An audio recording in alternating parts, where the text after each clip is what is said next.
اولیاء کی اولیاء پر فضیلت۔ تمام صوفی مشائخ کبار اس امر پر متفق ہیں کہ اولیاء ہر حال اور ہر صورت میں انبیاء کے تابع اور ان کی دعوت کی تصدیق کرنے والے ہوتے ہیں۔ پیغمبر اولیاء سے افضل ہوتے ہیں کیونکہ ولایت کی انتہا نبوت کی ابتدا ہوتی ہے۔ ہر نبی ولی ہوتا ہے مگر ولیوں میں کوئی نبی نہیں ہوتا۔ انبیاء انسانی کمزوریوں سے مستقلاً پاک ہوتے ہیں اور اولیاء صرف عارضی طور پر۔ اولیاء کا احوال طاری اور انبیاء کا قیام مستقل ہوتا ہے، اور جو اولیاء کے لیے مقام ہوتا ہے وہ انبیاء کے لیے حجاب کی حیثیت رکھتا ہے۔ یہ اہل سنت صوفیاء کرام کا متفقہ فیصلہ ہے۔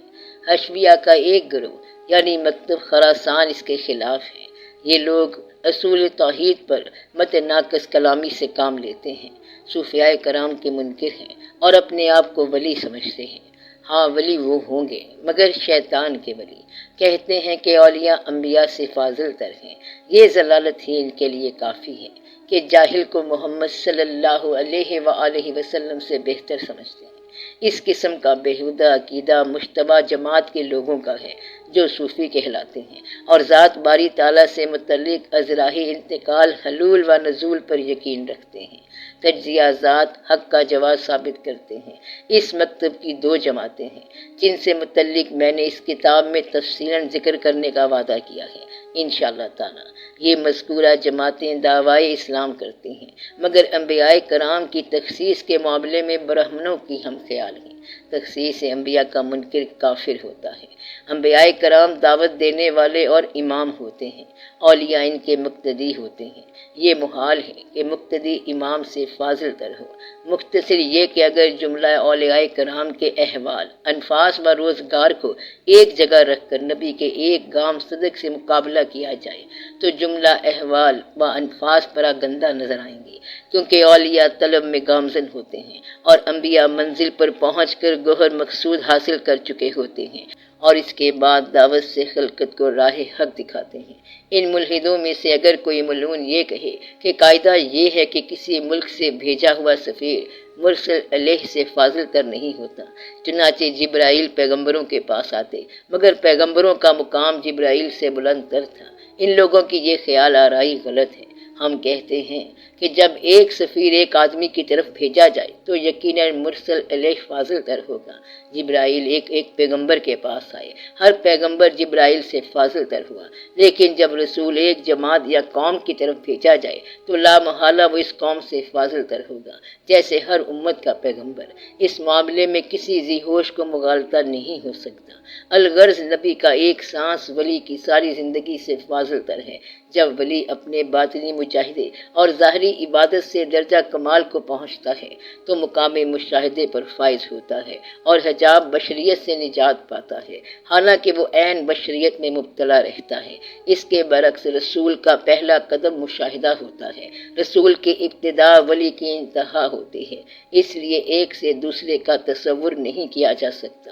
تم جانتے ہو کہ سب طالبان حق بالاتفاق کہتے ہیں کہ کمال ولایت تفریق سے منقطع ہو کر جمع کی مقام کو حاصل کرنا ہے۔ اس کی صورت یہ ہوتی ہے کہ بندہ ایسے مقام پر پہنچ جاتا ہے جہاں غلبہ دوستی کے باعث عقل کا دستور نظر باطل ہو جاتا ہے اور ہر چیز میں فاعل کل نظر آتا ہے۔ چنانچہ ابو علی رود باری رحمۃ اللہ علیہ نے فرمایا، اگر ہم اس کی رویت سے محروم ہو جائیں تو ہماری عبادت بیکار ہو جائے، کیونکہ اس کی عبادت کا شرف اس کی رویت ہی سے حاصل ہوتا ہے۔ یہ حقیقت انبیاء کے لیے ابتدائی حال ہوتی ہے، ان کے روزگار میں کوئی تفرقہ صورت پذیر نہیں ہوتا۔ نفی، اثبات، مسلک، انقطاع، اقبال، اعراض، بدایت اور نہایت سب عین جمع کے عالم میں ہوتے ہیں۔ حضرت ابراہیم علیہ السلام نے ابتدائی حال میں سورج کو دیکھ کر فرمایا یہ میرا رب ہے، جب چاند ستارے کو دیکھا تو فرمایا یہ میرا رب ہے، کیونکہ ان کا دل غلبہ حق سے مغلوب تھا، وہ عین جمع کے مقام پر تھے، انہوں نے کسی غیر چیز کو نہیں دیکھا اور اگر دیکھا تو جمع کی نظر سے دیکھا، عین دیدار حق میں محو ہو کر تاب دیدار سے بیزاری کی حالت میں فرمایا، میں ڈوب جانے والوں سے محبت نہیں کرتا۔ ابتدا بھی جمع، انتہا بھی جمع۔ ولایت کے لیے ابتدا اور انتہا ہے، نبوت کے لیے نہیں۔ انبیاء جب تک تھے نبوت پر فائز تھے، جب تک ان کو رہنا تھا نبوت پر سرفراز رہنا تھا۔ بعثت سے پہلے بھی اللہ کے علم اور ارادے کے مطابق وہ صاحب نبوت تھے۔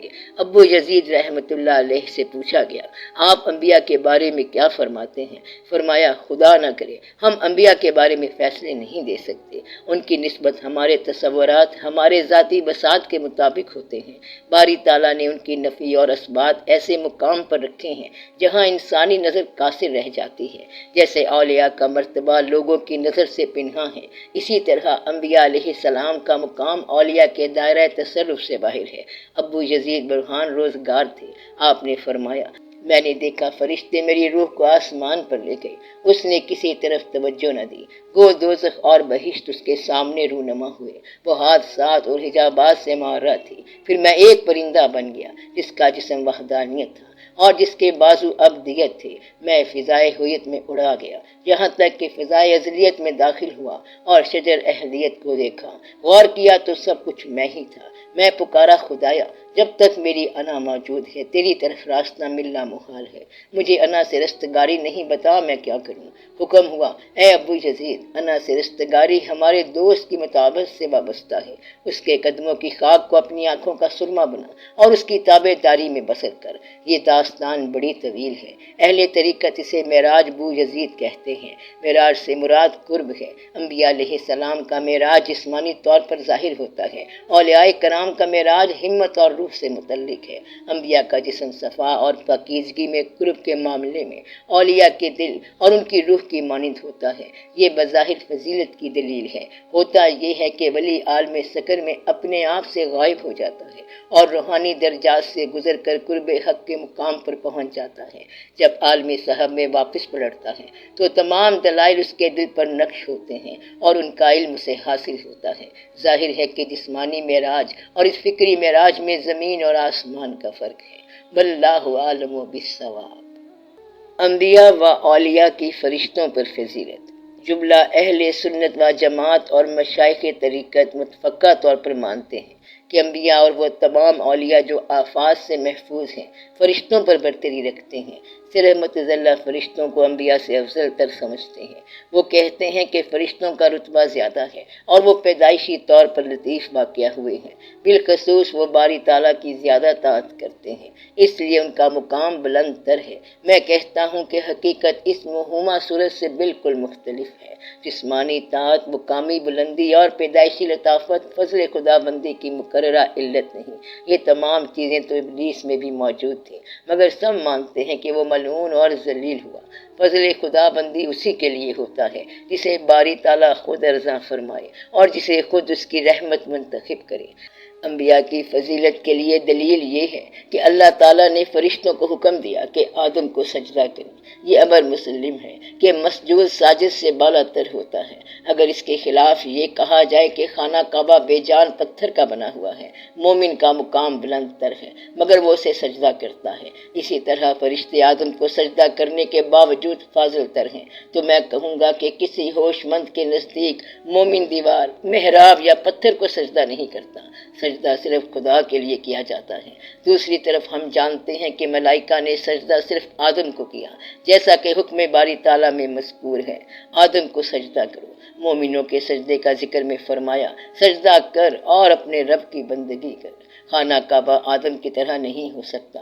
سوار جب نماز ادا کرتا ہے تو اس کا منہ خانہ کعبہ کی طرف نہیں ہوتا اور وہ معذور ہوتا ہے۔ جب کسی جنگل میں جہت قبلہ معلوم نہ ہو سکے تو جدھر بھی منہ کر لیا جائے نماز ہو جاتی ہے۔ ملائکہ کو آدم کے سامنے سجدہ کرنے میں کوئی عذر نہیں تھا، ایک نے عذر تراشا اور ملعون و خوار ہو گیا۔ اہل بصیرت کے لیے یہی دلائل واضح اور روشن ہیں۔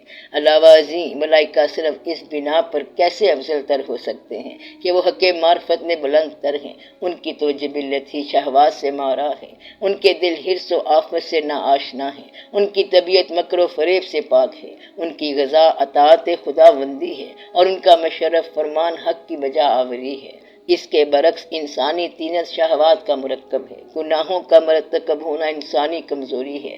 زینت دنیاوی کی طلب اس کے دل پر طاری رہتی ہے۔ حس و حیلہ اس کی تباہ ثانی ہے۔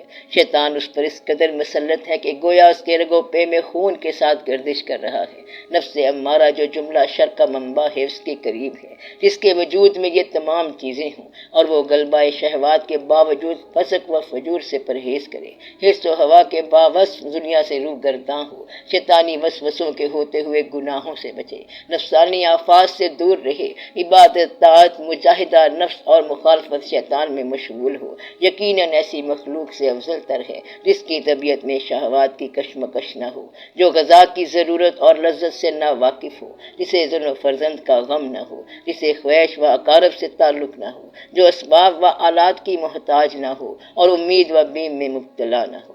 باخدا مجھے تعجب ہے اس شخص پر جو افعال میں فضیلت تلاش کرتا ہے، جمال میں عزت طلب کرتا ہے اور مال جمع کرنے میں بزرگی کی تمنا رکھتا ہے۔ ان قریب یہ جاہ و منال زوال پذیر ہوگا۔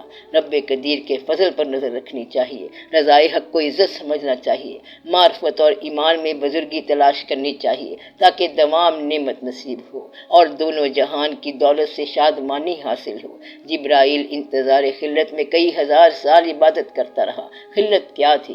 حضور صلی اللہ علیہ وآلہ وسلم کی غلامی، شب معراج ان کی سواری کی خدمت، بھلا وہ کیسے افضل تر ہو سکتا ہے اس ذات گرامی سے جس نے دنیا میں نفس کو عبادت شبانہ روز میں مشغول رکھا، مجاہدہ کیا اور باری تعالیٰ نے ازراہ کرم اسے اپنے دیدار سے سرفراز فرمایا اور تمام آفات سے محفوظ کیا۔ جب ملائکہ نے از خود نخوت کا اظہار کیا اور ہر ایک نے اپنی صفائے معاملت کو برسبیل دلیل پیش کیا اور انسان پر زبان درازی کی تو حق تعالیٰ نے ان کی صحیح کیفیت ان پر آشکار کر دی۔ چنانچہ فرمایا کہ اپنے گروہ میں 3 افراد ایسے منتخب کرو جن پر تمہیں پورا اعتماد ہو، 2 زمین پر جائیں، فرائض خلافت بجا لائیں، لوگوں کو راہ راست دکھائیں اور عدل انصاف کی داد دیں۔ 3 فرشتے منتخب کیے گئے، ایک نے تو اسی وقت مصیبت کا اندازہ کر لیا اور معذرت چاہی، باقی 2 زمین پر آئے۔ حق تعالیٰ نے ان کی جبلت بدل دی اور وہ طعام و شراب کے آرزو مند ہوئے، شہوت کا رجحان پیدا ہوا اور مست و جب سزا ہوئے۔ تمام ملائکہ کو انسانی فضیلت کا قائل ہونا پڑا۔ اہل ایمان میں سے خاص لوگ ملائکہ سے افضل ہیں اور اسی طرح عام مومن عام ملائکہ پر فضیلت رکھتے ہیں۔ معصوم تر اور محفوظ تر آدمی جبرائیل اور میکائیل سے افضل ہیں۔ جو معصوم ہیں وہ حفظہ اور کرامن کاتبین سے بہتر ہیں۔ واللہ عالم بالصواب۔ اس معاملے پر بہت کچھ کہا جا چکا ہے۔ مشائخ کبار میں سے ہر ایک نے کچھ نہ کچھ ضرور فرمایا ہے۔ باری تعالیٰ جسے چاہے اوروں پر فضیلت عطا کرتا ہے۔ باللہ التوفیق۔ یہ ہیں حکیمیہ مکتب تصوف اور اہل تصوف کے اختلافات جو مختصراً معرض بیان میں آئے ہیں۔ یاد رکھو کہ ولایت اسرار حق تعالیٰ میں شامل ہے اور سلوک طریقت کے بغیر ظاہر نہیں ہوتی۔ صرف ولی ہی ولی کو پہچان سکتا ہے۔ اگر ہر کس اور ناقص دانندہ راز ہوتا تو دوست کی دشمن سے اور واصل کی غافل سے تمیز نہ ہو سکتی۔ مشیت یزدی کا بھی تقاضا ہے کہ اس کی دوستی کا موتی ملامت کے صدف میں جانستاں سمندر کی تہ میں چھپا رہے، اس کا طالب اپنی جان جوکھوں میں ڈالے، بحر تلاطم انگیز میں اترے، یا اپنا مقصود حاصل کرے یا جان پر کھیل جائے۔ خیال تھا کہ اس موضوع پر کچھ اور لکھوں مگر قاری کے ملال اور کراہت طبع کے خیال سے دستبردار ہوتا ہوں۔ طریقت کے مقتدی کے لیے اسی قدر کافی ہے۔ واللہ عالم بالصواب۔